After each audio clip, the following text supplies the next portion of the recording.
My name's Lisa and I work on the zoology section at Alice Springs Desert Park. We're looking at an emu here.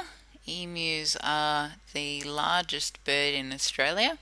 They're flightless. They have virtually no wings, a very, very small stub where you would expect their wings to be. So they spend all of their time on the ground and they can cover very large distances. They'll often move around the country in response to rain, locally at least.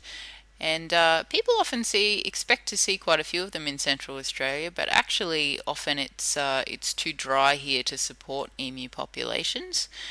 So you tend to see them in slightly higher rainfall areas than right here in the centre. They are still a desired bushmeat for Indigenous people, so they can be hunted locally.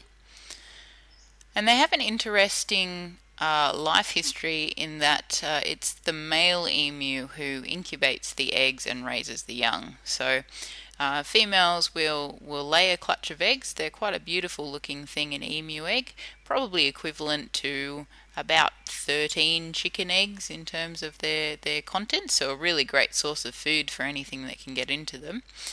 But once the emu's finished laying that clutch, she will leave and the male will take over caring for those eggs. So he will diligently incubate them for weeks. Often he won't eat during this time. And when they start to hatch, he will have full responsibility for their care. Emu chicks are what we call precocial chicks, which means that they hatch out at a fairly advanced state of development. They're actually able to feed themselves almost immediately, but they stay with their dad for protection, and he'll also teach them where to find food and what to eat.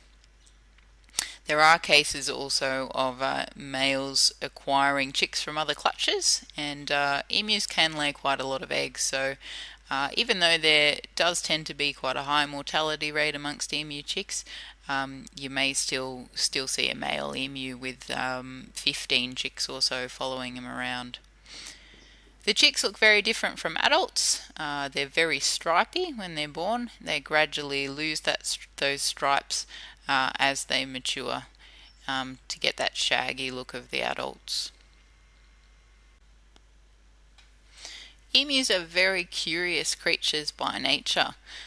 Something that people have found over time is that any bizarre behaviour will actually often cause an emu to come and investigate rather than run away. So even if you lay down on the ground and stay still, sometimes they will actually walk over and get very, very close to you to investigate, which is something to keep in mind if you see them in the wild. You don't need to chase them in order to get close to them, but often you can encourage them to come to you.